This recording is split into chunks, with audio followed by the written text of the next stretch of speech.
All right, let's talk about a problem I am sure we've all seen at our D&D tables. Gold. It is everywhere. Our parties will fight tooth and nail for it, they will bleed for it, they will scheme for it. And yet, when they finally get that big payday, they almost never actually spend it.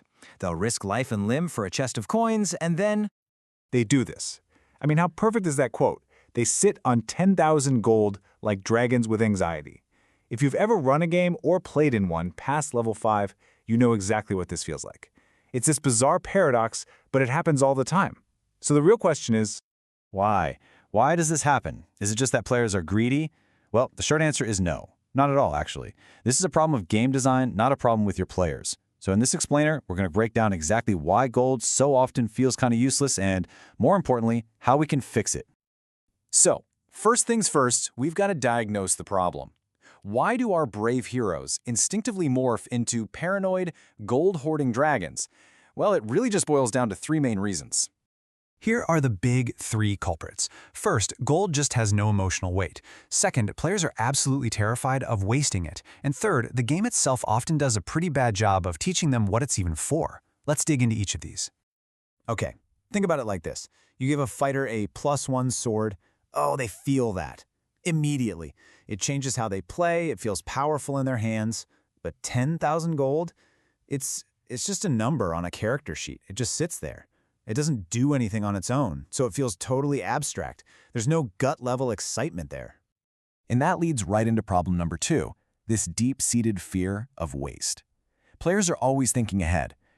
What if I need this gold to resurrect somebody later? Or what if I buy this plate mail and there's a magic set in the very next dungeon?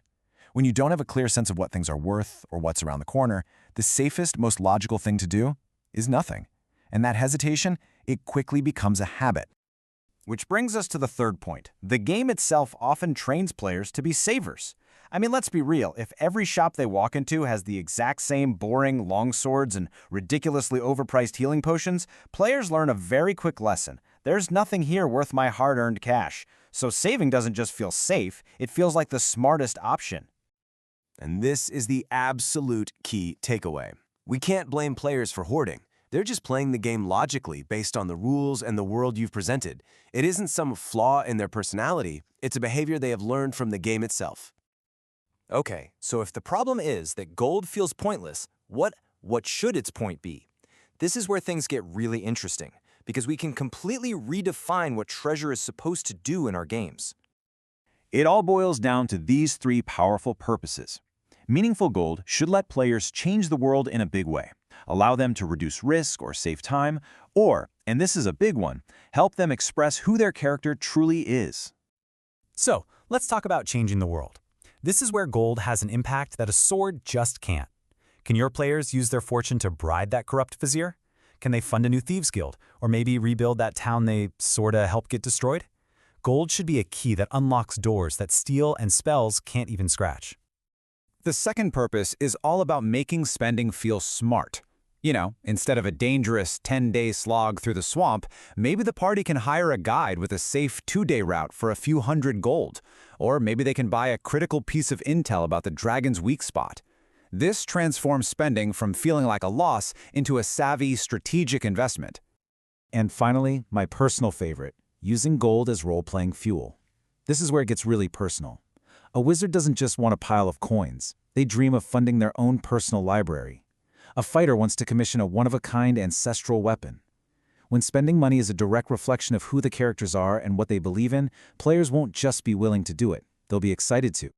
So, we've diagnosed the dragon's anxiety. We've defined what the cure looks like. Now for the big question.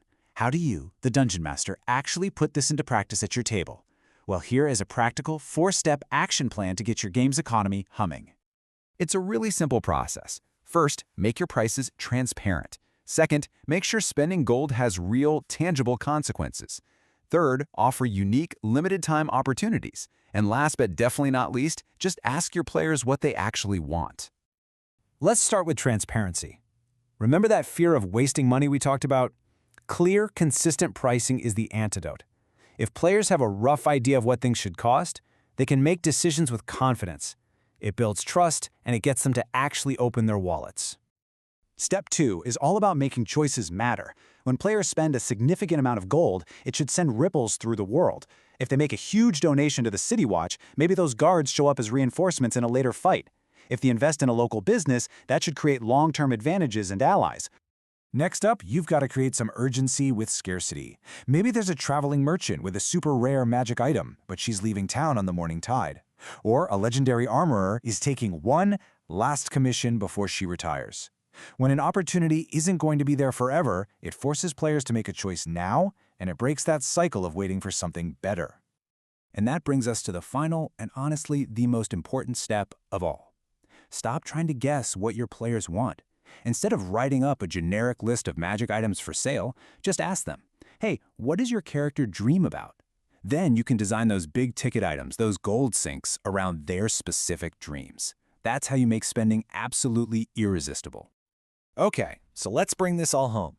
The goal here isn't just about tricking players into spending their money. It's about transforming gold from a boring number on a sheet into a genuine source of meaningful, exciting choices. And let's just hammer this home one last time, because it's so important. Player hoarding is not the problem.